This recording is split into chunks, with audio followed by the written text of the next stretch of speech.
والله العظيم انا اللي كنت ببعت لك الرسائل دي، انا اللي حبيتك قبلها. رد عليها بزعيق. انتي ازاي كده؟ بجد انتي ازاي صاحبة حقيرة للدرجة دي؟ بتخوني صاحبتك وكمان بتكدبي؟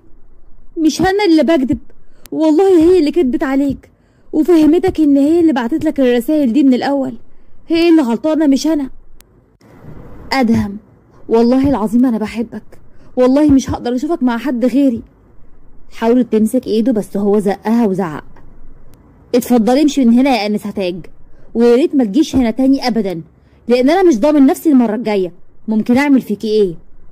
انا مش هبطل احاول لحد ما ترجع ليا يا ادم، مستحيل اسيبك ليها. اطلعي بره. بصيت له نظرة اخيره وبعدين خرجت من المكان، وهي من قلبها كانت حزينه جدا، ماشيه ودموعها نازله على خدها بتتمنى تحصل معجزه. اتأخرت لحد ما وصلت للبيت، وأول ما دخلت قرب منها أبوها ورفع إيده وضربها بقلم جامد جدا على وشها. ليه كده يا بابا؟ أبوها شدها من شعرها وزعق. عاملالي فيها خطافة رجالة يا هانم، ورايحة تخطفي خطيب صاحبتك يا ليلة الحياة. بابا ايه اللي انت حضرتك بتقوله ده؟ بقول اللي سمعتيه، أبو صاحبتك جه هنا يا هانم وفضحك وفضحنا احنا كمان قدام كل الناس.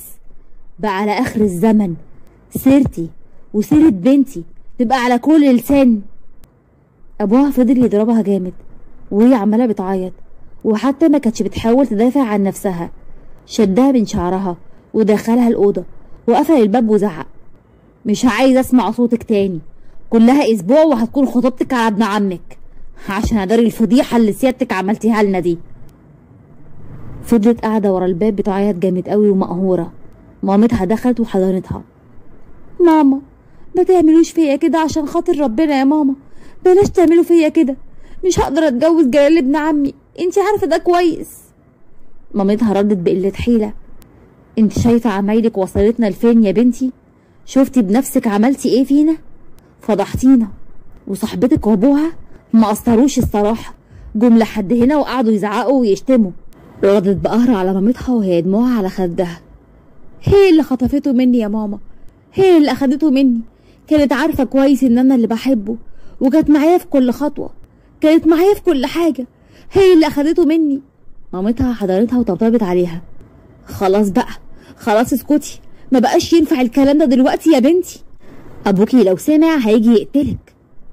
يا ريت يا ماما يقتلني، خليني ارتاح، انا خلاص ما بقتش قادره اعيش، جلال هيدمر الباقي مني يا ماما. فضلت تعيط جامد في حضن مامتها. عدى اسبوع وعند ادهم كان قاعد في بيتهم سرحان في اللي تاج بتعمله. دخلت له امه وقالت له عرفت اللي حصل؟ خير يا امي، تاج خطوبتها على ابن عمها قربت. ادهم قال لها بسخريه شفتي لما قلتلك البنت دي مش كويسه، اهو بعد ما رفضتها جاي تدور على واحد تاني. امه ضحكت بسخريه وردت عليه وقالت له لو انت الصادق بعد الفضيحه اللي عملتها خطيبتك وابوها قدام البيت بتاعهم. ايه ماما حضرتك بتقولي ايه بالظبط؟ اللي سمعته يا ضنايا، خطيبتك راحت عند تاج البيت وفضلت تزعق زي الناس الهمج، هي وابوها وفضحوا البنت في الشارع، بجد كانت حاجه تكسف. ادهم وقف وخرج من البيت، حاول يكلم ساره خطيبته بس التليفون بتاعها كان مقفول، وهو ماشي في الشارع شاف تاج، قرب منها بسرعه لقى ان في علامات ضرب على وشها. تاج ايه اللي عمل فيكي كده؟ تاج بصت له وبدأت تمشي بسرعه وهو كان بيمشي وراها وبينادي عليها. يا تاج استني، محتاجه اتكلم معاكي، استني. لكن هي ما كانتش بتقف، شدها من ايديها ووقفها قدامه، سحبت ايديها بعنف من ايده وزعقت انت عايز مني ايه تاني؟ ابعد عني، مش كفايه اللي جرالي منك انت وخطيبتك؟ انا والله ما قلتلهاش اي حاجه، مش فارق معايا بقى تكون قلت لها ولا لا، المهم ان انا خلاص حياتي اتدمرت بسببك انت وهي. تاج اخرجي من دور الضحيه اللي انت عايزه تكوني فيها دي، انت كنت عايزه تخربي علاقتي انا وهي. انا واقف بتكلم معاكي بس على فكره عشان صعبتي عليا. صعبت عليك؟ شكرا يا سيدي، انا مش عاوز اصعب عليك تاني يا عم، انا مستغنيه عن مشاعرك الجياشه دي، بس انا هقولك حاجه اخيره، خد اي جواب من اللي كنت بكتبهم لك وادخل اسأل خطيبتك عليه وشوفها هتعرف تقولك الكلام اللي كان مكتوب ولا لأ. انا كل حاجة كنت بكتبها فاكراها كويس قوي، صدقني كنت بكتبها بقلبي. روح شوف هي هتعرف ترد عليك ولا لأ. أدهم بصلها شوية وسكت، ما كانش عارف يرد يقول لها ايه، لكن تاج سابته وكملت طريقها عشان تروح البيت. وفي الطريق قابلت جلال اللي سحبها من دراعها ودخل بيها البيت وزقها لدرجة انها وقعت على الارض. امها قربت منها جري وابوها سأله في ايه؟ انت بترمي البنت كده ليه؟ الست هانم بنتك كانت واقفة مع البيه تاني مرة، دي عايز تفضحنا اكتر واكتر ولا ايه؟ ابوها بصلها وعينه بتطلع شرار، كان هيضربها بس جلال مسك ايده ووقفه. سيبها يا عمي، بس فرحة لو هي الاسبوع اللي جاي انا عارف كويس ازاي اربيها من اول وجديد، لكن وهي في بيتي. تاج قالت له بكره انا متربيه غصب عنك على فكره، انت فاكر نفسك ايه اصلا؟ جلال قرب منها وضربها بالقلم قدام الكل وزعق فيها. هعرفك كويس هنبقى ايه بس لما تكوني في بيتي. وبعدين سابهم وخرج. ابوها بصلها بكره وخرج من البيت وهو كمان كان غضبان جدا. دخلت اوضتها وفضلت تعيط بقهر، يا رب خدني بقى وريحني. فضلت تعيط جامد جدا وتزعق وتدبدب في الارض. انا مش مسامحاكي يا ساره، حتى لو مت انا مش مسامحاكي، ذنبي في رقبتك. اما عند ساره كانت قاعده في البيت وامها داخله عليها بصينيه الاكل. ابو ساره قال انا عايزك بس تعرفيني لو البت دي قربت من خطيبك تاني يا حبيبتي وتشوفي المره دي هعمل فيها ايه. ساره وهي بتاكل بلا مبالاه ما تقلقش يا بابا، هي خلاص اتخطبت لجلال ابن عمها وما اعتقدش انها هتقرب تاني مني ولا من خطيبي ابدا تاني. ابوها ابتسم وقال لها ايوه كده حلو قوي. امها كانت بتبص لبنتها بزعل. في يا ماما بتبصلي كده ليه؟ في اني عمرك ما هتكوني سعيده في حياتك وانتي بتكدبي، هتفضلي طول عمرك انتي الخسرانه الوحيده، وادهم برضو مش هيحبك لما يكتشف حقيقتك. انتي بتتكلمي يا ماما كده ليه؟ في ايه انتي بتتكلمي مع البنت كده ليه؟ انت اللي ساعدت بنتك في ده كله، بتدمر حياة شخصين ملهمش ذنب. انا عايزه افهم انتوا الاتنين بتعملوا كده ليه؟ حرام عليك يا اخي. ماما انا كنت بحب ادهم من زمان قوي. انتي كدابه يا بنتي، لو فعلا حبيتي ادهم زي ما انتي بتقولي كان زمانك حاولتي، لكن انتي عمرك حتى ما حاولتي مع ادهم، طول الوقت بتبصي من بعيد. لكن بقى تاج كانت بتحاول يا ساره، تاج حبت ادهم بجد. انا كنت شاهده على كل حاجه بتحصل. رسايل تاج وقفتها في البلكونه عندنا لساعات طويله عشان بس تشوفوا حبها لادهم كان صادق بجد، وما افتكرش انك انتي بتحبيه نفس حبها او نفس الدرجه. اقولك على حاجه، ما افتكرش انك بتحبيه اصلا. للاسف يا بنتي انتي بتحكمي على نفسك بالاعدام لو كملتي في الجوازه دي. وفي الوقت ده كان ادهم على الباب وسمع كل حاجه من اولها لاخرها. اتصدم جدا في خطيبته، مشي بسرعه من عندهم وراح على بيته. اول ما دخل البيت جري على اوضته وبدا يقرا الجوابات كلها واحد واحد. مع كل جواب كانت دموعه بتنزل. امه دخلت عليه، مالك يا حبيبي في ايه؟ الاكل على السفره بره. بصلها وقال لها ماما انا اتضحك عليا، تاج فعلا هي اللي حبتني مش البنت اللي انا ظلمت تاج عشانها، مش ساره. فضل يتكلم كتير ويحكي لها اللي حصل. وقف وهو غضبان ومتعصب وطلع من البيت وراح على بيتهم. خبط على الباب جامد جدا. ساره فتحت له وقال لها بعصبيه انتي انسانه كدابه، ما كنتش تخيل في يوم من الايام ان انتي تعملي كده. اتفضلي دي دبلتك. ايه ده؟ انت برضو صدقت كلام تاج؟ دي واحده كدابه، انا اللي حبيتك مش هي. قال لها بكره انا مش عارف اتصرف مع واحده زيك ازاي. انتم لعبتوا لعبه عليا، لعبه حقيره. انتي ازاي كنتي كده؟ ازاي تاج كانت صاحبتك اصلا؟ ازاي تقدري تعملي لها فيها حاجه زي كده وتكسري قلبها وتضحكي عليا وتفهميني انك انتي كتبتي الجوابات دي؟ انا مش عاوز اشوف وشك تاني. ورمى الدبله في وشها وفضلت مكانها بتعيط بانهيار. مامتها قعدت جنبها وقالت لها قلتلك يا حبيبتي الكدب ملوش رجلين وحباله قصيره. انت شمتنا فيا يا ماما عشان خسرت. انا خلاص خسرت اللي بحبه. انا عمري ما اشمت في بنتي حبيبة قلبي، انا حزين عليكي. وعلى الناحية التانية وصل بالتاج عشان يتفاهم مع ابوها. قرر ان هو مش هيسيب البنت اللي بتحبه. لو سمحتي، هو فين اصحاب البيت هنا؟ ابدا، ده النهارده كان بكتاب تاج على ابن عمها في فندق، وقالت له اسم الفندق. بعد ما سأل الجيران مشي ادهم بسرعة وراح المكان اللي الجارة قالت عليه، يمكن يقدر يوقف الزمن. وفي أوضة الفندق كانت الميك اب ارتست بتزوق تاج. ايه ده يا اخواتي، انا عمري ما شفت عروسة زعلانة للمنظر ده. اوعي تكوني مغصوبة على الجوازة دي. تاج وقتها بصت لها بعيونها المدمعة. يا لهوي، انتي كمان بتعيطي؟ طب اهدي. وقتها تاج انهارت من العياط وكانت بتحاول الست تهديها. بصي، انا هنصحك نصيحة، لو انتي فعلا مش عايزة الجوازة دي اهربي، لانك لو ما هربتيش هتفضلي طول عمرك بتعيطي. تاج بصت لها شوية وسكتت، بس قررت ان هي هتهرب. وقتها طلعت تجري بالفستان زي المجنونة، لكن وهي طالعة تجري كان باباها واقف على القاعة هو وجلال. انت يا بنت اقفي مكانك. تاج وقتها وقفت وبصت لهم بقهر. اعمل فيا اي حاجة يا بابا، بس بلاش تجوزني لابن اخوكي المجنون ده. انت كمان ليكي رأي، انت اسمعي كلام وانت ساكتة بعد عملتك السودة دي. مش هسمع الكلام ومش هتجوز ابن اخوك ولو فيها موتي.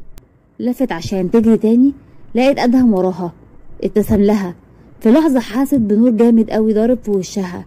بصت على جنبها لقيت عربية جاية بسرعة. في لحظة لقيت نفسها واقعة على الأرض. أدهم بصدمة. تاج جري عليها ومعاه أبوها. تاج اوعي تغمضي عينيكي. ابتسمت إن هي شافته وبعدين غمضت عيونها واستسلمت للضلمة اللي بتسحبها. تاج اصحي.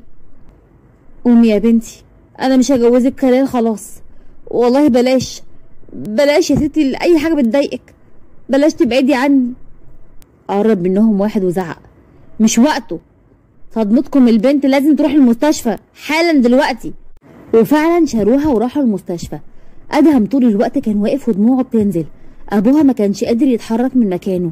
وبعد 3 ساعات خرج الدكتور وقال لهم بزعل: للاسف المريضه دخلت غيبوبه. كانت ضربه قويه لادهم جدا، وابوها وكل اللي موجودين اتصدموا. ادهم بص لابوها بزعل وقعد على الارض. وهنا جت ساره وهي زعلانه قوي بتعيط. انتي ايه اللي جابك هنا؟ انتي دمرتي حياه بنتي. ايه اللي رجعك؟ ولا جايه عشان تشوفينا واحنا بنخسر بنتنا؟ اطلعي بره. عايزه اطمن عليها، ابوس ايديكي. ابو تاج قال لها: امشي من هنا، مش عاوزين نشوف اصلا، اطلعي بره. كانت دموعها المره دي صادقه ومقهوره على صاحبتها، وادهم كان واقف يتفرج. وانت كمان امشي، احنا مش عايزين نشوف وشك تاني. ماشي يا عمي، انا همشي دلوقتي بس هرجع تاني، لان تاج تخصني وانا مستحيل اسيب حاجه تخصني. ده انت انسان بجح صحيح. لا يا عمي، انا مش بجح، انا بحب بنتك، واحسن حل تعمله دلوقتي ان ابن اخوك كمان يمشي، لان هروح اغير هدومي وارجع تاني وافضل جنب تاج ومش هسيبها ابدا. الكلام وقتها صدم الكل، وفعلا ادهم نزل في المستشفى، لكن قبل ما يركب عربيته سمع صوت عياط. قرب من المصدر لقى ساره بتعيط في الجنينه. قرب منها وقال لها بجمود: ايه ده، انتي بتعيطي؟ ويا ترى بقى بتعيطي ليه دلوقتي؟ ما انتي خلاص اهو هتخلصي منها. قالت له بقهر: انا مستحيل كنت اتمنى اي حاجه وحشه تحصل لتاج. انا كنت انانيه معاها، بس عشان ده كنت بحبك. قعد ادهم وقال لها بجمود: انا من حق اعرف كل حاجه حصلت. ساره وقتها بصت له وبدات تحكي له فلاش باك. في يوم كانت تاج عند ساره ودخلت البلكونه. تاني يا بنتي؟ هو انتي مش تزهقي؟ حدفتي ايه المره دي؟ شت، وطي صوتك. ايه، ما تروحي تعرفي احسن ان انا بحبه. يا بنتي ما انا زهقت، مش كل يومين هتنطيلي في البيت هنا تحدفي جواب على بلكونته. انا بصراحه خايفه في مره الاقيكي بتحدفي له دبله وكاتبه عنوان بيتكم عشان يجيلك. لا يا ساره، اكيد يعني مش للدرجه دي. لا والله انتي يا تاج مجنونه وتعمليها. لا لا لا، كله الا كرامتي. كرامة ايه يا ام كرامة؟ انت بتحبيه؟ اكيد يعني، امال بعمل كل ده عشانه ليه؟ طب هو يعرف ان انت بتحبيه؟ اكيد لا، ايه السؤال ده؟ طب يعرف انك عايشة اصلا؟ امال يا بنت الناس قرفاني ليه بقالك شهور وكل يوم مهب بتحدفي حاجة على بلكونته من عندي؟ هو اخرتها طيب؟ اخرتها ايه؟ انا مالي؟ ما تتصرفي انت، هو مش جارك يعني؟ اطلعي اقعدي مع طنط مامته، قولي لها ايه يا طنط، مش نفرح بابنك شويه ولا ايه؟ ولا عندي عروسه حلوه وصاحبتي وعرفيني عليه وكده يعني؟ بت انتي ما تدخلنيش في مواضيعك دي وتعصبيني. مره واحده تاج تنحت وفضلت عيونها على البلكونه. يا بنتي ردي عليا بكلمك. بصت قدامها لقيته خرج، شدت الستاره بسرعه قبل ما ياخد باله. فاقت من النتيجه اللي هي فيها. شفتيه وهو لسه صاحي عامل ازاي؟ ده وشك عمل قلب ولا انا بتهيألي يا اختي؟ لا بجد بحبه قوي قوي قوي قوي قوي. تاج، انا جاتلي فكره عشان نخلص من الحوار ده خالص. الحقيني بيه يا ساره. بصي يا ستي، احنا نراقبه ونشوف بيروح فين، وتحاولي تروحي حتى لو شافك وعرف شكلك، هتبقى خطوه حلوه يعني، فاهمه؟ ياخد باله منك او اي حاجه، على الاقل يعرف انك معانا على الكوكب يا ستي. اقتنعت يا ساره، معاكي حق. وفعلا فضلوا يراقبوه بيروح فين وبيجي منين. ايه الاستفزاز ده؟ انا اعمل ايه دلوقتي؟ الفت نظره ازاي؟ ده بني ادم فظيع. يا بنتي اصبري، ان الله مع الصابرين. وقتها حاولت انها تلفت انتباهه اكتر، فخبطت فيه وقعت البوك بتاعها على الارض. قرب يشيلها بسرعه وهي قامت بصاله. انتي كويسه؟ بتتكلمي طيب ولا ايه الدنيا؟ فضل باصص لها في عينيها. وقتها هي اتوترت وارتبكت جدا وفضلت بصاله وايديها كانت بتترعش، حتى ما كانتش قادره ترد عليه. ساره جريت عليها لما لقيتها متنحه كده. انت تمام يا تاج؟ شكرا يا استاذ. حصل خير، انا ادهم، اعتقد اني اعرفك. ايوه ما انا جرين، انا ساره. لقيت تاج لسه متنحه معاه، فوقتها قالت للراجل خلاص متشكرين، تعبناك جدا. العفو، فرصه سعيده. مشي. وقتها ضربتها. ايه ده؟ بتضربي ليه؟ ايه يا بنتي ده؟ ايه البرود اللي انت فيه ده؟ ده انت خلاص كان ناقص تقولي له بحبك، يخرب بيتك. اصل انا مش مصدقه انه كلمني، ده كمان عرفك يا ساره. اه يا اختي عرفني، وما ينفعش ترمي عندي اي حاجه تاني بعد كده، لا يفتكر ان انا اللي بعمل كده. طيب خلاص، يلا نروح بقى عشان احنا اتاخرنا. وانا كمان ماما كلمتني، يلا سلام. ما كانتش موافقه على كلام ساره، ولكن ما عندهاش اختيار تاني. فضلت بعيد لكن قلبها كان معاه. الايام فاتت وساره بتبعد عنها واحده واحده، لحد ما في يوم لقيت مامتها بتقفل الموبايل وهي بتقول بفرحه تعالي عندي خبر ليكي حلو قوي يا تاج. خير يا ماما؟ قال يعني البت ما تعرفش؟ ما اعرفش بجد يا ماما، في ايه؟ ما تعرفيش ازاي يا بنتي ان خطوبه ساره صاحبتك بعد 4 ايام؟ امها لسه قافله معايا دلوقتي وعزماني. ايه؟ ازاي؟ دي ما قالتليش. معقوله يا بنتي ما عرفتكيش؟ لا تقريبا قالت لي وانا نسيت. خلاص يا ماما انا هدخل الاوضه بقى. راحت فتحت موبايلها عشان تكلمها ورجعت في كلامها، لكن في نفس اللحظه لقيتها بترن. اتخضت وما كانتش هترد عليها بس ردت. تاج، انا عاوزه اقابلك في المكان بتاعنا. طيب يا ساره، دلوقتي يا تاج. ماشي يا ساره، باي. وفعلا لبست وراحت عشان تقابلها. في ايه؟ انتي كويسه يا ساره؟ انتي وشك معيط. لا انا عايزه اقولك حاجه. في ايه؟ عشان موضوع الخطوبه يعني؟ انا معرفش انتي خبيتي عليا ليه بصراحه، بس خلاص عادي. هو ده اللي مضايقك يعني؟ تاج، في ايه يا بنتي؟ وترتيني. في ايه؟ انتي عارفه مين اللي هتخطب له؟ ادهم. دقت عينيها بعدم استيعاب كده ومخها اتشل. ما كانتش ابدا مصدقه ان ده ادهم اللي هي بتحبه. اكيد تشابه اسماء. جه قابل بابا وسابنا لوحدنا وقعدنا نتكلم، وقال لي انه معجب بيا واني بصراحه انا كمان كنت بحبه يا تاج، لكن عمري ما خدت اي خطوه ناحيته عشان خاطرك، وقلت لو نصيبك يبقى خلاص مش هزعل. لكن هو افتكر ان انا اللي كنت بحدف له كل الجوابات دي يعني. انا كنت مصدومه وفرحانه، ما قدرتش انفي واقول له الحقيقه. انا ما عرفتش اقول ايه، وبصراحه كمان بابا وافق عليه وانا برضو ما قدرتش ارفض. تاج وقتها بصت لها بصدمه وما كانتش قادره تصدق، وكانها شايفه حد غير صاحبتها بيتكلم. مستحيل تبقى هي، دي كانت توأم روحها. ايوه يا ساره، بس انا اللي كنت ببعت له كل حاجه، وانا اللي حبيته. انا اللي حبيته مش انتي. والله انا عارفه ده كويس. حقك عليا يا تاج، انا ما قدرتش، انا بجد اسفه. بصي هقول كل حاجه، واني مش انا اللي كتبت الجوابات دي. انا بس وقتها كنت متوتره من الموقف بصت لها تاج وهي مش فاهمه تقول لها ايه، بس دموعها بتنزل. وقفت وقالت بقهر: انتي خنتيني يا ساره، وانا صاحبتك. ازاي قدرتي تعملي فيا كده؟ انتي كنتي معايا في كل حاجه بتحصل، انتي كنت شايفيني انا بكتب الجوابات، كل كلمه كنت بكتبها كانت طالعه من قلبي. انا اللي كنت بقف بالساعات عشان بس اشوفه بيعمل ايه. جاي دلوقتي تاخدي كل حاجه على الجاهز؟ انا هحكي له كل حاجه.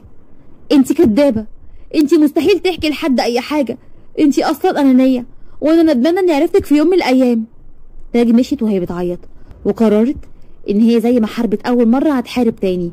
وهي ماشيه خبطت في واحده ست، بصت لها وقالت بزعل: اسفه يا طنط. كانت هتمشي. اسفه على ايه يا بنتي؟ تعالي تعالي، انتي تعيطي ليه؟ تاج وقتها انفجرت في العياط. الست قالت لها: بس يا بنتي بس، مفيش حاجه تستاهل دموعك دي، اهدي الله يخليكي وقولي لي مالك. انا حبيت شخص قوي، حب من طرف واحد، يبقى جار صاحبتي.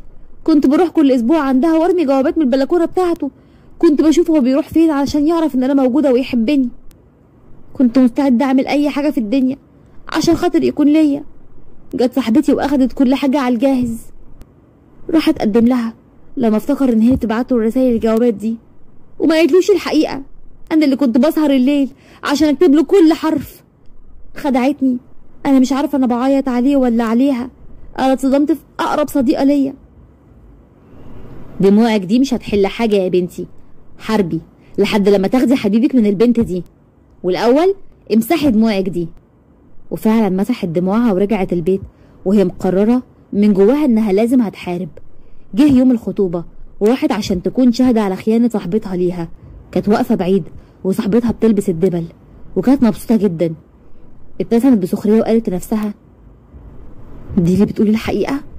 دي اللي هتحكي له كل حاجه حصلت؟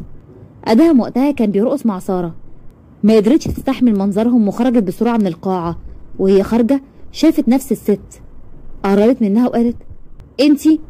الست ابتسمت لها وقالت لها: ايوه انا ام حبيبك، مستنياكي تكوني مرات ابني، وعد مستحيل اعرف اي حد اي كلمه انتي قلتيها. ابتسمت تاج وحضنتها وبعدين خرجت. ساره جريت وراها وشدتها من ايديها وقالت لها بعصبيه: انتي كنتي بتقولي ايه لحماتي؟ ربعت تاج ايديها وقالت لها: غريبه يعني يا ساره، دلوقتي بقت حماتك؟ مش كنتي هتقولي لهم كل حاجه حصلت؟ لا، مش هقول اي حاجه لاي حد يا تاج، انا مش هسيب ادهم حبيبي. ابتسمت تاج وقالت لها بسخريه: انا كنت عارفه يا ساره ان انتي مستحيل تعملي حاجه نظيفه زي دي. المهم روحي افرحي لك شويه، لان انا زي ما حاربت زمان هحارب دلوقتي. روحي يا ساره. وبعدين سابتها ورجعت البيت وهي زعلانه من جواها من صاحبتها وكانت مقهوره. قررت تاج ان هي هتروح لادهم وتحكي له كل حاجه. نرجع بينا باك. هو ده كل اللي حصل. يوم ما تاج جات لك المكتب انا كنت جايه لك، سمعت كل حاجه هي قالتها لك، فقررت ان انا وبابا نعمل لها فضيحه كبيره قوي. الصراحه تاج ما كانتش تستاهل اي حاجه وحشه، انا غلطت والشيطان ضحك عليا. ادهم بص لها وسابها ومشي. دخل الاوضه وهو حزين.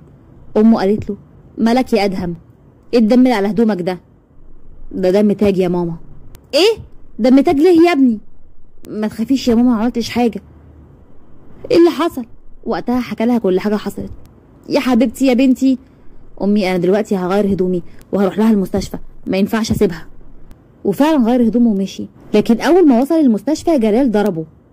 يا نهارك اسود، انت بتضربني؟ وبداوا يضربوا في بعض. جلال قال له بزعيق: انا عايز اعرف انت موجود هنا ليه؟ اقسم بالله لو اشوفك هنا تاني ما هرحمك. انت عبيط يا عم انت، دي خطيبتي وشويه وهتبقى مراتي. كانت يا حبيبي، لكن هي دلوقتي مش تبقى ليك ولا لغيرك. قرب ابوها وزعق: انت زودتها قوي يا عم انت، خد بعضك وامشي من هنا حالا. لا يا عمي، انا مش هسيب تاج، هي بتحبني وانا كمان بحبها، لما تفوق انا هتجوزها، مستحيل اسيبها. وفي يوم دخلها وقعد جنبها وفضل يتأمل في وشها وقرب منها وقال بحب: كفايه نوم بقى، فوقي يا حبيبتي عشان عندنا حاجات كتير قوي لازم نعملها مع بعض. فوقي علشان اميرك مستنيكي على الحصان بتاعه وعاوز يخطفك ويهرب. قرب منها اكتر وقال لها وهو مبتسم: انا كل يوم بقرا الجوابات بتاعتك وكل حرف فيه خلاص انا حفظته، اللي كان في قلبك وصل لقلبي، بحبك يا تاج.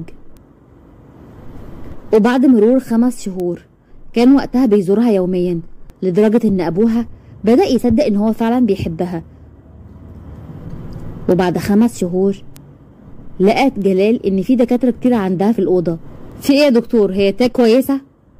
هي الحمد لله فاقت وبقت بخير، بس بنكشف عليها دلوقتي. بجد يا دكتور انا مش عارف اقولك ايه. كلهم كانوا واقفين مستنيين اي خبر من الدكتور، وبعد تقريبا نص ساعة خرج وهو باين عليه الزعل.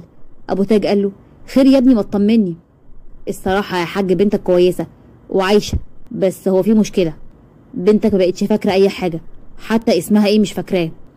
يعني ايه؟ يعني ابدأوا معاها من الصفر، عرفوها هي مين وبنت مين، عرفوها كل حاجة حلوة عنها، بس هو اي حد يجيب لها اي موقف يزعل، لان ده بصراحة ممكن يأثر عليها جامد جدا. الدكتور مشي، وقبل ما باباها يدخل لها الأوضة وقفوا أدهم وقال: عمي قبل ما تدخل احنا هنفهم تاج ان هي خطيبتي. انت يا ابني عبيط ولا اتجننت رسمي؟ لا يا عمي انا هبقى مجنون رسمي فعلا لو فعلا سبتها، انا بحب تاج. في الوقت ده باب الأوضة اتفتح، خرجت منه تاج وهي لابسة لبس المستشفى، وبصت لهم وقالت باستغراب: انا راسي وجعاني، انتوا مين كلكم؟ مامتها طبطبت عليها وخدتها في حضنها: اهدي وارتاحي دلوقتي يا حبيبتي، انا مستحيل اسيبك، انا امك يا حبيبتي، انت لازم ترتاحي يا تاج. انا مش فاهمه اي حاجه، ممكن حضرتك تحكي لي؟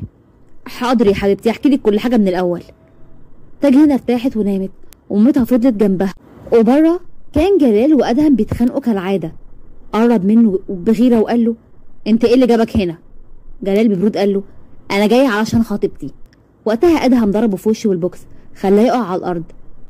بقول لك ايه يا جلال، خلاص المسرحيه خلصت. ايه مسرحيه ايه يا عمي؟ ايه اللي انت بتقوله ده؟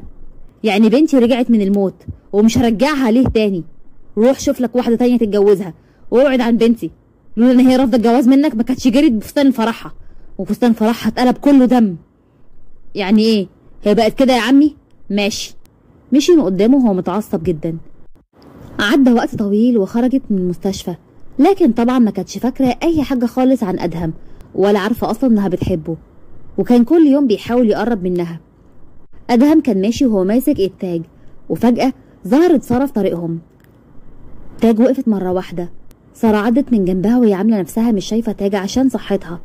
ادهم قال بقى: لا انتي وقفتي ليه يا تاج؟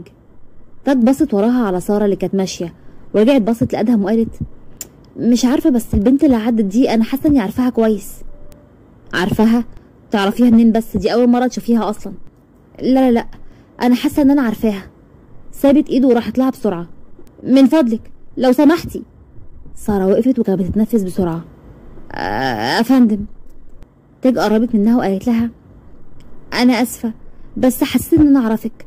بصي انتي اكيد هتفتكريني مجنونه ولا اي حاجه يعني عشان بوقف واحده معرفهاش، بس انا بصراحه فاقده الذاكره، ولما شفتك حسيت ان انا اعرفك من زمان.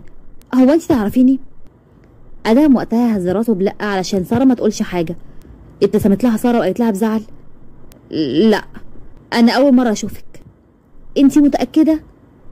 ما اعرفكيش عشان اكدب عليكي، لو سمحتي يا انسه بقى انا لازم امشي، انا مش فاضيه. اداها ظهرها وكملت الطريق وهي زعلانه جامد جدا ومقهوره. ادهم قرب منها ومسك ايديها تاني: شفتي بقى يا حبيبتي، لا تعرفك ولا تعرفيها اهو، يلا بقى نرجع لطريقنا. ماشي. لكن تاج روحت في اليوم ده وهي مش مرتاحه خالص، وعماله بتكلم في نفسها: انا مش مرتاحه، انا حاسه ان انا مش مرتاحه، انا عاوزه افتكر كل حاجه حصلت زمان، انا مين وعندي اصحاب ولا لا، انا لو فضلت كده هموت. دخلت مامتها وقالت لها: في ايه يا تاج يا حبيبتي، انت بتكلمي نفسك؟ انا خلاص اتجننت، خلاص ما بقاش في حاجه ليا، انا اتدمرت نفسيا بجد وتعبت من كل حاجه يا ماما، انا عاوزه افتكر انا مين، حياتي كانت فاضيه زمان ولا لا، انا هموت لو فضلت كده. ما تعيطيش يا بنتي، ماما لازم تقوليلي كل حاجة زمان، أنا مش فاكرة أي حاجة. وقتها الأم طبطبت عليها وهي بتحاول إنها تهديها، وفجأة بدأت تحكي لها كل حاجة حصلت من الألف للياء. إيه اللي انتي بتقولي ده يا ماما؟ يعني صاحبتي دي فعلا كانت بتخوني؟ أنا مش مصدقة نفسي. بصي يا بنتي بقى، انت لازم تنسيها وترمي ورا ظهرك. ده نعمة من عند ربنا انك انت نسيتي الوجع اللي كنتي فيه، وهو حبيبك رجعلك. ده انت عملتي المستحيل يا بنتي عشان توصلي له، وهو دلوقتي هو اللي بيحفي وراكي. ايه رأيك نعمل كتب كتاب الجمعة اللي جاية؟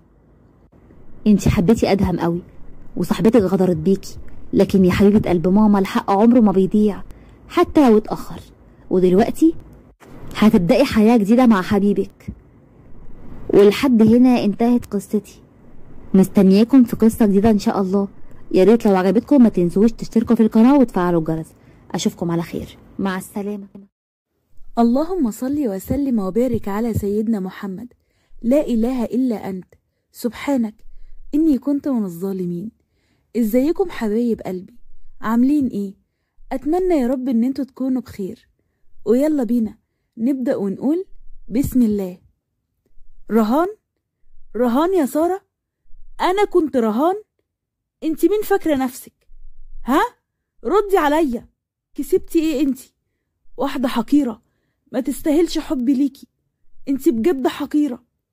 سارة مسكت وشه ونزلت دموعها. ده كان في الأول، والله كان في الأول، لكن دلوقتي أنا حبيتك بجد، والله العظيم حبيتك.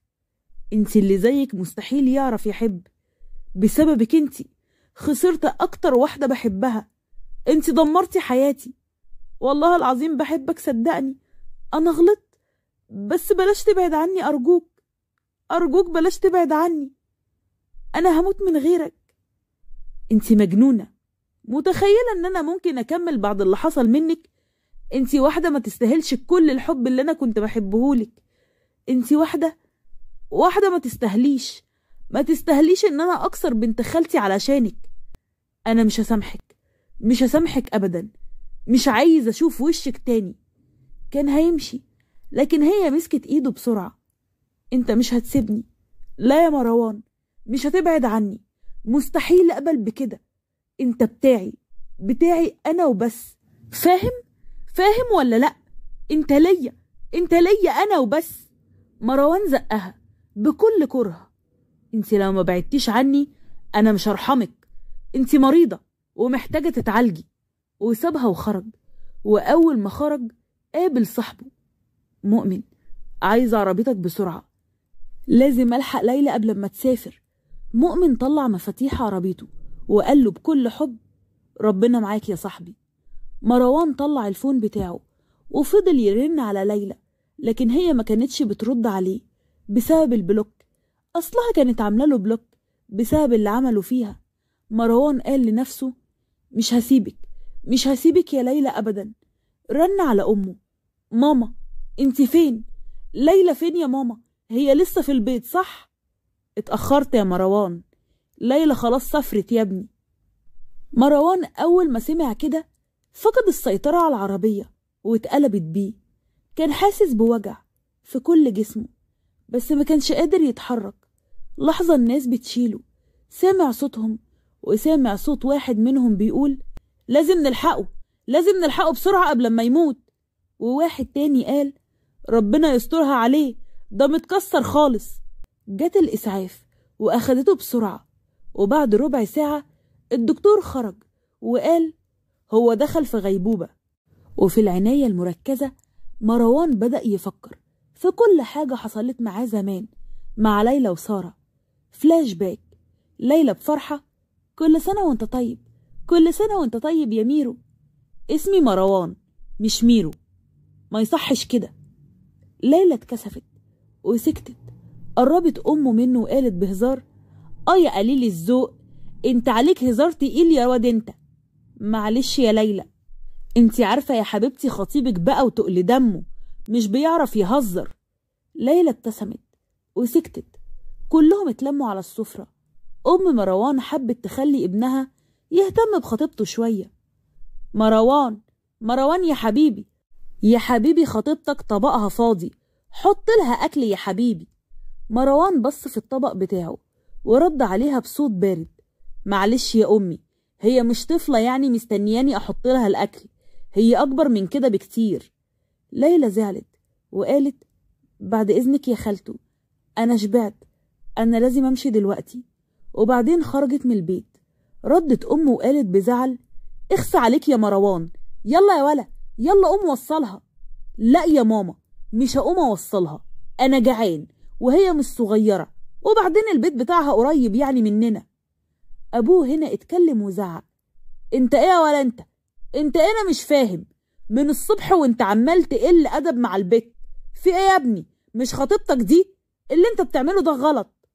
مروان اتكلم بكل عصبية: انا تعبت بقى، تعبت منها يا بابا، زهقت قوي من شغل العيال ده، كل حاجة مروان وصلها، مروان أكلها، أنا تعبت بجد، تعبت وزهقت.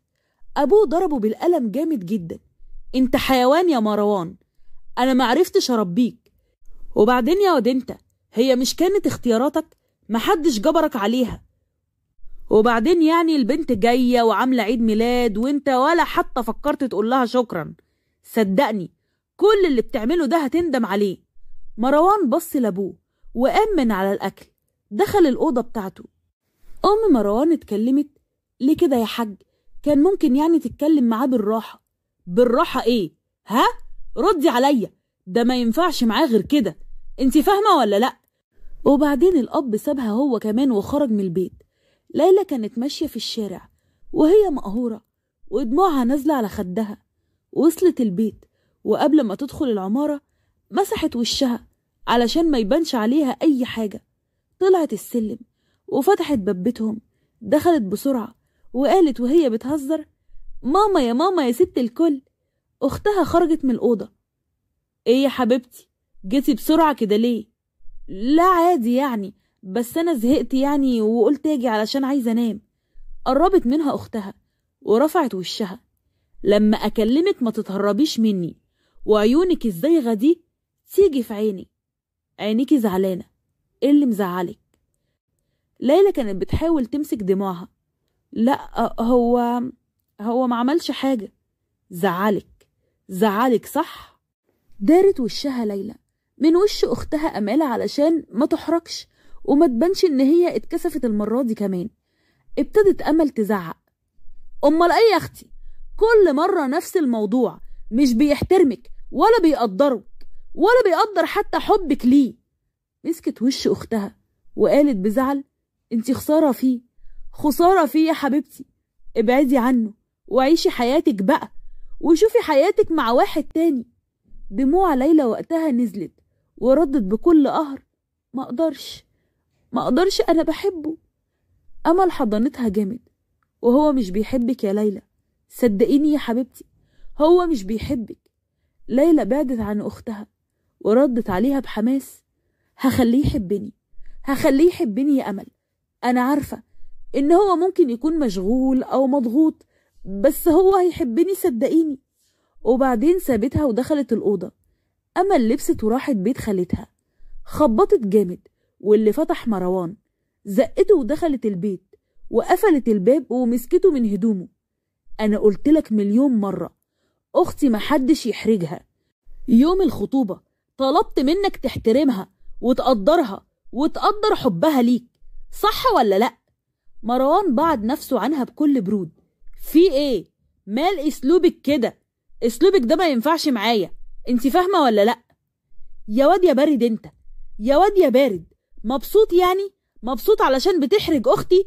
كل لما تجيلك تمشي من عندك ودموعها على خدها. مروان قعد على الكرسي وحط رجل على رجل: لا طبعا مش مبسوط، بس انت ما ينفعش يعني تدخلي بيني وبين خطيبتي، الموضوع ما يخصكيش يا امل، ولا هي اشتكت لك يعني. امل قعدت هي كمان على الكرسي قدامه وردت عليه: يا ريت تشتكيلي، يا ريت اختي تشتكيلي وانا كنت طلعت حباب عينيك، لكن للاسف هي بتحبك ومطلعاك ملاك قدام كل العيله، بس انت في الحقيقه غير كده. صدقني يا مروان، لو تزعل اختي تاني انا مش هسكت وهخليها تسيبك غصب عنها. وبعدين سابته وخرجت من البيت وهي متعصبه ورزعت الباب وراها. مروان دخل الأوضة بتاعته ورن على ليلى وابتدى يزعق: بتشتكي لي لأختك يا ليلى؟ ليلى ردت بسرعة: والله ما كانش قصدي يا مروان، أنا أسفة. بقولك ايه، أنا مش عايز أسمع صوتك، انت فاهمة ولا لأ؟ اسكتي خالص. وبعدين قفل الفون في وشها ونام. فضلت ليلى طول الليل تعيط وبتحاول تكلمه وتبعت له رسايل، لكن للأسف هو كان نايم ولا كان على باله. وتاني يوم لبس وراح الكلية اللي هو شغال فيها. دخل المحاضرة وقفل الباب، وأول ما دخل الطلاب سكتوا خالص ومحدش اتكلم. مروان اتكلم ببرود وهو رافع وشه لفوق: علشان تبقى السنة جميلة يا ريت نحترم بعض، وأول ما ادخل ما اسمعش النفس، محدش هنا يتكلم أو أي حد يدخل بعدي، فاهمين؟ حتى لو كان مين، دي قوانين يا شباب. ولسه كان هيكمل كلامه لكن الباب اتفتح فجأة ودخلت منه بنت جميلة قوي، والبنت كانت داخلة لجوه ومكملة. مروان اتكلم: استني عندك. أنا؟ مروان اتعصب من برودها لكن اتمالك نفسه: أعتقد مفيش حد غيرك، دخل متأخر، مفيش حد يدخل بعدي، مفهوم؟ ردت البنت ببرود وهي مربعة ايديها: ما كنتش أعرف يا الدكتور، اطلعي برا. حاضر. قالت الكلام ده وهي مستهترة تماما، وفعلا خرجت من المدرج زي ما دخلت. مروان حاول يهدي نفسه وبدأ يشرح، لكن موقف البنت دي عصبه جدا منها. وفي الكافيه بتاع الكلية راحت البنت ديت لصحابها. واحدة صاحبتها ضحكت: ها عملتي ايه؟ البنت قعدت وحطت رجل على رجل: قفل قوي، ده طلع قفل، قلتلك ده صعب قوي وكل الدفعة بتقول كده.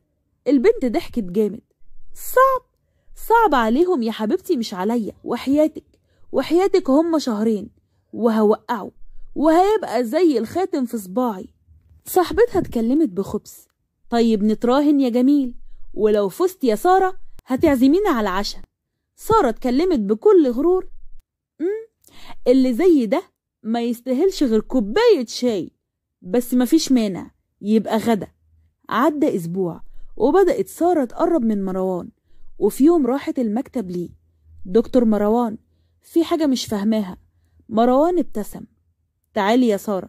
سارة دخلت وقعدت قدامه على المكتب. بص يا دكتور، أنا مش فاهمة الجزئية دي. مروان بدأ يشرح لها وهي مش مركزة معاه خالص، مركزة في عيونه. اتكلم باستغراب: في ايه يا بنتي؟ عيونك يا دكتور حلوة جدا. ابتسم ورد عليها: طيب يا ستي، شكرا على كلامك ده، ركزي بقى علشان انتي هتمتحني، المقرر ده هيبقى صعب عليكي، فافهمي بقى.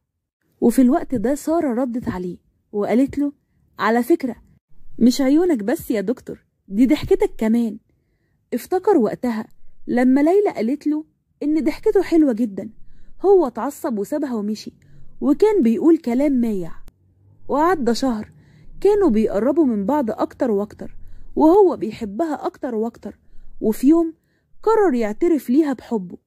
كانوا قاعدين على النيل، بصلها وقال: عايز اعترف لك اعتراف. سارة بهزار: قول يا مروان، ما تخافش، احنا خلاص بقينا صحاب، انا بحبك. سارة وقتها اتكلمت وقالت بهزار: لا يا مروان، بس انت خاطب. مروان اتكلم بلا مبالاة: هسيبها، انا مش مستعد اكمل حياتي مع واحدة مش بحبها يا سارة. ولما هو كده خطبتها ليه؟ مش عارف، كنت عايزها تكون على اسمي وخلاص. من وانا صغير بشوفها اهتمامها بيا وحبها ليا، احس اني ملكت الدنيا. هي كانت بريئة قوي وجميلة قوي، انا كنت بحبها، بس كنت فاكر ان انا بحبها. لما ظهرتي انتي كل حاجة اتغيرت يا سارة. انا عايز واحدة زيك، بجد حياتي محتاجة واحدة زيك. انا بدأت افكر فيكي وفيها، انتي مختلفة عنها بكتير، قدرتي تخليني احبك بجد. ما اقدرش اعيش من غيرك يا سارة. انا موافقة على حبك، وأنا كمان بحبك، بس علشان أتأكد من حبك ليا لازم تفسخ خطوبتك من بنت خالتك دي. وفي الوقت ده كانت أمل وقتها حاسة بتغير جدا من مروان ناحية ليلى، فقررت إن هي تراقبه. وفي الوقت ده سمعت كل حاجة. مروان ابتسم ومسك إيد سارة وابتدى يبوس فيها. أنا موافق يا حبيبتي، موافق. أمل قربت منه بكل كره وشدت سارة من شعرها. بقى أنت يا حيوانة عايزة تبوظي حياة أختي؟ وبعدين بصت لمروان، وانت بعد كل حاجة عملتها علشانك تعمل كده؟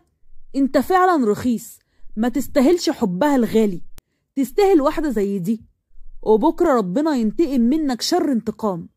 وبعدين سابتهم ومشيت. ومروان في الوقت ده ساب سارة وراح بسرعة لأمل.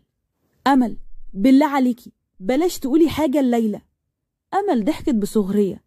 ايه خايف قوي يا مروان؟ مروان وقتها بص في الأرض. أنا مش عايز ليلى تكرهني وتفكر إن أنا شخص وحش، عايزها تفضل بنت خالتي وتبقى أختي الصغيرة. دمرت أختي، الله ينتقم منك، يا ريتها محبتك يا شيخ. وبعدين رجعت البيت. سارة قربت منه بعصبية وزعقت، أنا هعمل فيها محضر، بقى أنا تمسك شعري كده؟ مروان مسك إيديها.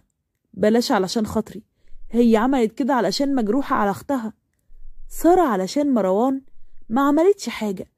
وفي بيت ليلى كانت قاعدة مخنوقة وحزينة. دخلت أمل وقربت منها وحضنتها جامد. مروان بيحبني صح؟ أمل سكتت. أنا بحبه قوي ونفسي يحبني زي ما أنا بحبه. أمل اتكلمت بتعب. نامي دلوقتي يا حبيبتي، نامي وارتاحي، ممكن إن شاء الله بكرة نتكلم. ليلى سمعت كلام أختها فعلا ونامت. وبعد ما نامت فضلت أمل جنبها، وبعدين سابتها وطلعت البلكونة. أمل بوجع، دي لو عرفت هتموت. يا رب يا رب ساعدني، أنا مش عارفة أعمل إيه علشان أختي ما تتجرحش. بالليل جه أبو مروان وقعد مع أبو ليلى وبعدين مشي. ليلى طلعت وقالت بقلق، في إيه يا بابا؟ أبوها اتكلم بكل زعل. أيوة، مروان بيقول كل شيء نصيب يا بنتي، ملكيش نصيب تكملي معاه. ليلى قعدت على الكرسي ورجليها ما كانتش شايلاها. بصت لابوها، يعني ايه يا بابا؟ يعني مروان سابني خلاص؟ امها حضنتها جامد وابوها رد عليها، ما تزعليش نفسك يا بنتي، كل شيء اسمه ونصيب، وانتي بكرة هتتجوزي واحد احسن منه مليون مرة. انا مش عايزة واحد احسن منه، انا عايزاه هو وبس، عايزاه هو وبس يا ماما، عايزاه هو وبس يا بابا، مش عايزة حد تاني، انا بحبه هو. امل فضلت تزعق فيها، وهو ما بيحبكيش، كفاية بقى، كفاية بقى، هنتي نفسك كتير قوي، كفاية يا بنتي، كفاية لحد كده، حرام عليكي، حرام عليكي نفسك. ليلى اغمى عليها. وتاني يوم ليلى صحيت من النوم بعد ما نامت طول الليل وهي معلقة محلول. قامت لبست وكانت خارجة. أمل مسكت إيديها، رايحة فين؟ أنا هروح لمروان، لازم أتكلم معاه. أمل حاولت تمنعها كتير لكن فشلت. ليلى راحت الجامعة، وأول ما دخلت لقت مروان واقف على الباب وفي بنت ماسكة في إيده وعمالة تضحك. قربت منه وقالت بصدمة، مروان. مروان اتصدم. ليلى قبل ما تتكلم دموعها نزلت زي الشلال وقالت، مين دي؟ مين دي يا مروان؟ مروان سكت، لكن سارة مسكت ايد مروان بتملك وقالت ببرود، انا حبيبته، انتي بقى ليلى بنت خالته صح؟ انا مش فاهمة، يعني حتى بعد ما فسخ الخطوبة عايزة ايه منه؟ حتى بعد ما سابك كده جاية لحد عنده؟ هو انتي يا بنتي ما عندكيش كرامة خالص كده؟ مروان قال بزعيق، سارة. سارة بصت لمروان بتحدي، ايه يا حبيبي، مش ده كلامك؟ خليها تفهم بقى ان هي ملهاش مكان في حياتك، يا ريت تبعد عننا خالص، مش هستحمل كل شوية كده تيجي وتحاول تدخل حياتنا، انا بجد تعبت من الاشكال دي. مروان زعق، امشي يا سارة، امشي يا سارة دلوقتي. سارة مشيت بغضب. مروان بص لليلى بشفقة. تعالي يا ليلى، تعالي أوصلك.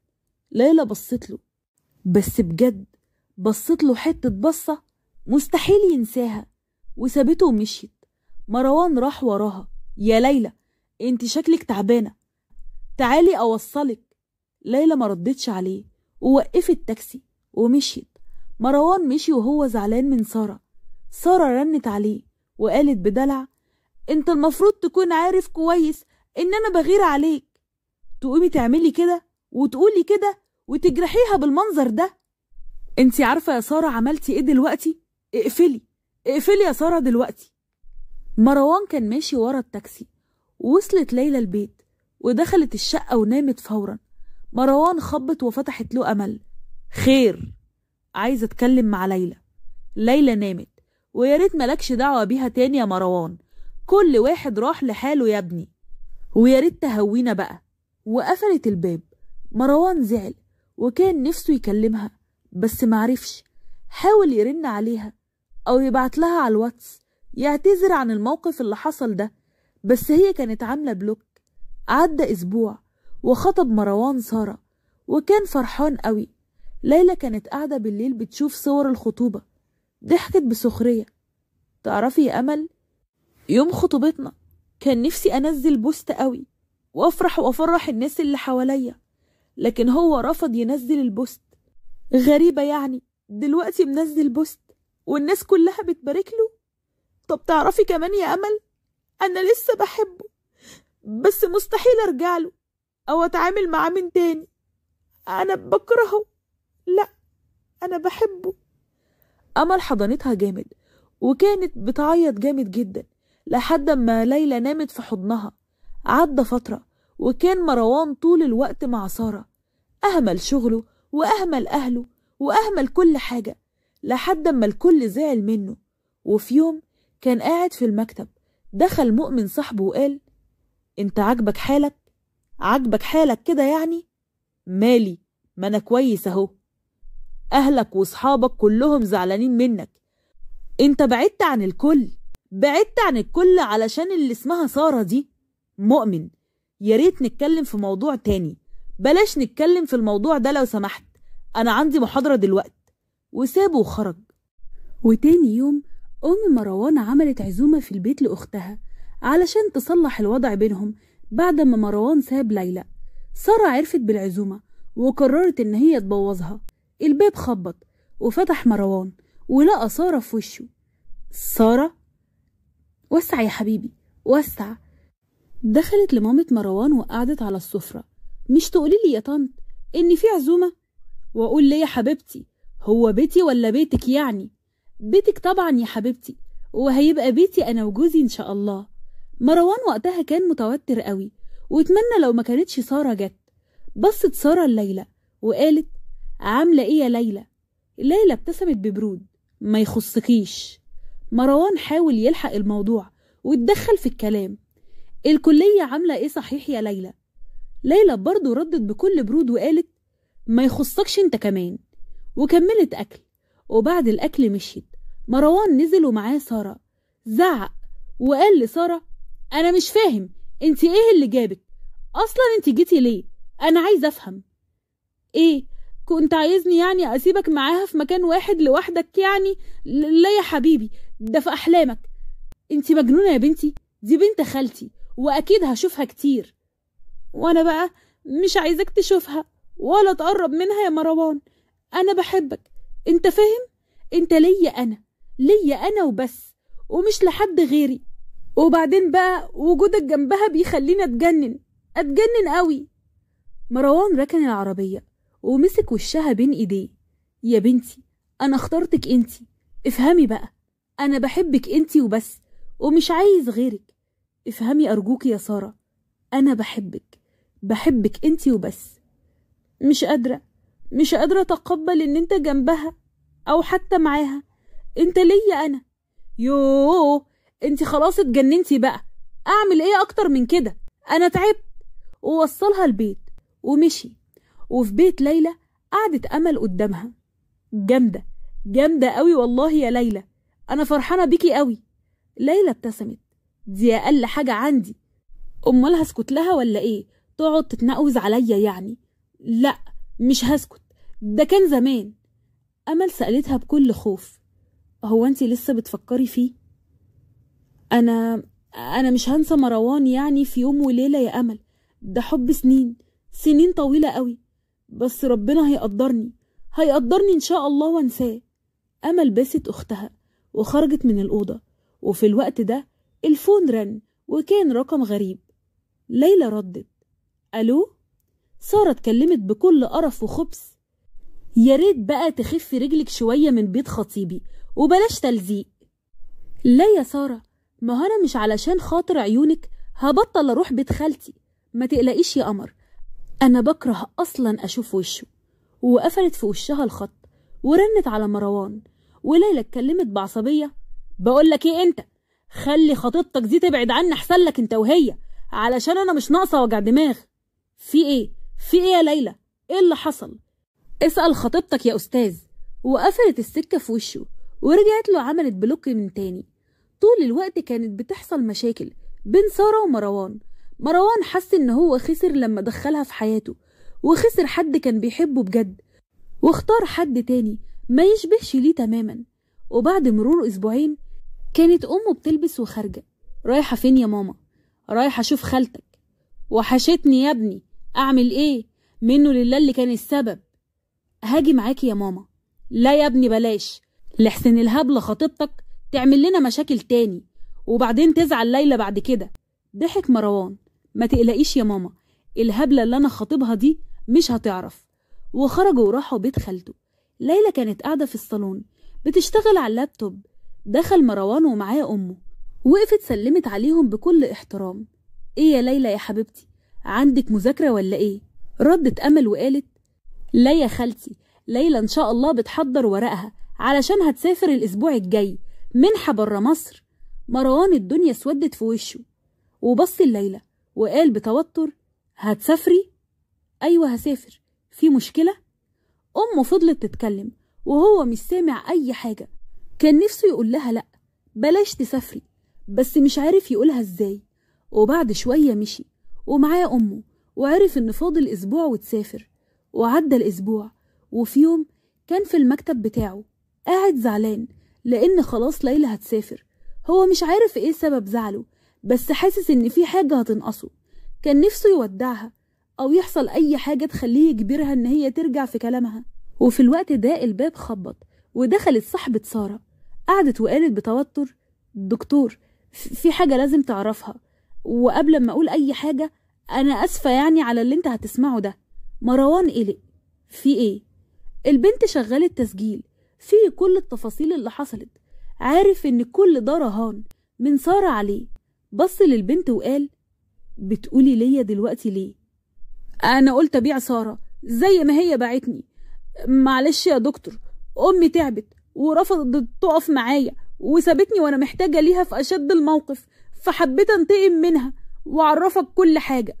ضحك مروان بسخرية: ياه، بقى كل اللي بيحصل ده وانا معرفش؟ ليه كده طيب؟ ايه يعني مكسبكم من الرهان ده؟ غدا؟ لو طلبتوا مني اكل كنت عزمتكم. انتوا عرفتوا انتوا قد ايه دمرتوني؟ دمرتوا حياتي منكم لله انتوا وهي. البنت كانت هتتكلم بس مروان زعق: اطلعي بره دلوقتي حالا. البنت خرجت بسرعة ومروان فضل يكسر في كل حاجة قدامه. ودخلت سارة: حبيبي في ايه؟ مروان مسكها وقربها ليه وقال بزعيق: بقى انت تعملي كده؟ انت تلعبي عليا اللعبة الوسخة دي؟ مروان يا حبيبي اسمعني بس، انا مش حبيبك، انا بكرهك، فاهمة ولا لا؟ زعق كتير قوي معاها وخرج وعمل حادثة في الطريق. باك مروان طول الوقت وطول الفترة دي كان في غيبوبة. عدى شهر كامل بعيد عن الدنيا والناس، وصحي من الغيبوبة ولقى كل أهله جنبه. ليلى. ردت أمل باستغراب: عايز ايه من ليلى؟ عايز منها ايه يا مروان؟ المفروض تسأل على خطيبتك سارة مش ليلى. وفي الوقت ده قربت سارة منه: مروان حبيبي. مروان ودى وشه الناحية التانية: طلعوها بره، مش عايز اشوفها. مروان اسمعني، اطلعي بره بقى، اطلعي بره. وابتدى يكح جامد جدا. ابو مروان اتدخل وقال اطلعي بره، ابني مش عايزك وتعبان، يا ريت بقى تقدري ده. سارة ببجاحة وانت مالك انت؟ واحد وخطيبته بيتكلموا، انت بتتدخل ليه؟ ام مروان شهقت جامد قوي. ايه يا قليلة الادب يا قليلة الرباية؟ صحيح، طب والله لو ما مشيتي دلوقتي لافرج عليكي لا اله الا الله. سارة اتعصبت ومشيت. بص مروان لابوه، انا اسف يا بابا. ردت امه وقالت بقى دي علشان خاطرها تسيب ليلى؟ غلطان يا ماما والله العظيم، وعايز فرصة تانية، فرصة واحدة بس أصلح غلطي. ردت أمل بكل كيد وقالت ضحكتني يا ابن خالتي، كان فيه يا حبيبي وخلص. ليلى خلاص سافرت خلاص وشافت مستقبلها بقى، وما تفتكرش حتى لو رجعت ممكن ترجع لك بعد اللي حصل. مروان بصلهم بعجز وسكت. مر شهرين ومروان طلع من المستشفى ورجع تاني لشغله. سارة كانت كل شوية تروح له وتحاول معاه، لكن هو كان بيرفضها في كل مرة. وفي يوم كان في المكتب بتاعه ودخلت سارة وقفلت الباب، ومروان ابتدى يزعق انتي ايه اللي جابك بقى هنا وعايزة ايه؟ افهمي بقى، انا بكرهك. مروان حبيبي انت لازم تسمعني. انتي يا بت انتي ما عندكيش دم ولا ايه؟ ايه ما عندكيش كرامة؟ قلتلك مش عايزك، اطلعي بره بقى، اطلعي بره. سارة قربت اكتر وحضنته وهو زقها جامد لدرجة ان هي وقعت على الارض. مروان اتكلم بكل عصبية انتي ايه ما بتفهميش؟ ما بتزهقيش؟ سارة ردت وهي بتقوم وقالت بكل تحدي انا بقى مش هسيبك يا مروان، انت حقي من الدنيا ديت، انت بتاعي، بس صدقني هفضل احاول لحد اما اخليك ترجع ليا من تاني. اطلعي بره بقى، اطلعي بره فورا، والا والله العظيم هنادي الامن. سارة خرجت ومروان قعد على الكرسي بتعب وحط راسه بين ايديه وقال بتعب انا ايه اللي عملته في نفسي ده؟ ايه المصيبة اللي انا جبتها لنفسي دي بس يا ربي؟ كنت غبي لما سبت ليلى. ودموعه نزلت لما افتكر ليلى. يا ليلى، لو يرجع بيا الزمن مستحيل اسيبك ابدا. رجع بيته ودخل الأوضة بتاعته ونام على السرير بتعب، وطلع الفون بتاعه وفتح الأكاونت الفيك اللي كان عامله علشان يطمن على ليلى. شافها منزلة صورة ليها وهي في وسط التلج، كانت جميلة قوي. حضن الفون بتاعه ونام. بدأ مروان كل ما ليلى تنزل صورة يحفظها عنده ويطبعها ويحطها قدامه. بعد أكتر من 3 سنين كانت كل الحيطان اتملت ليلى.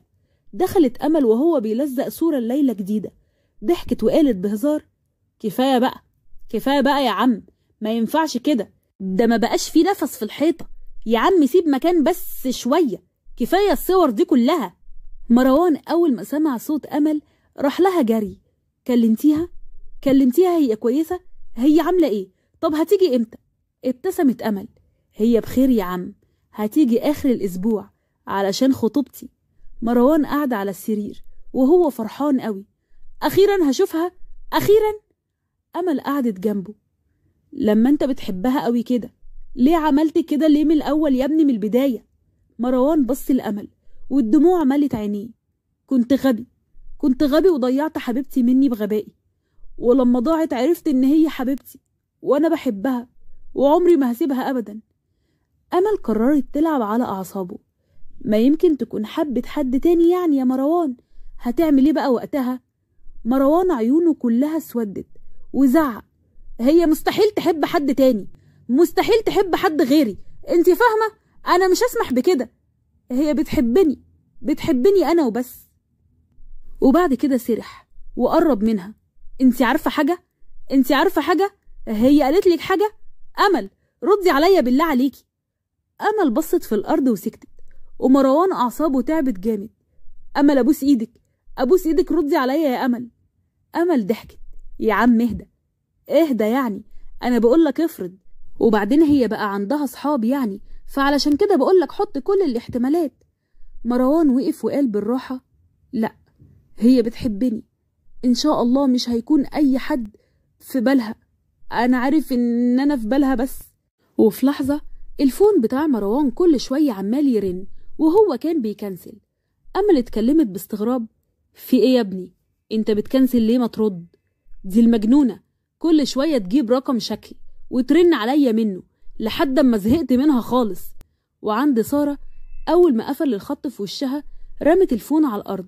ماشي يا مروان، أنا عارفة بقى هتصرف معاك ازاي، أنا عارفة هرجعك ليا تاني ازاي وأخليك خاتم في صباعي، وهتعرف بقى مين سارة. فضلت تشرب لحد ما نامت. وبعد أسبوع في الطيارة كانت ليلى بتبص من الشباك بتاع الطيارة وكان جنبها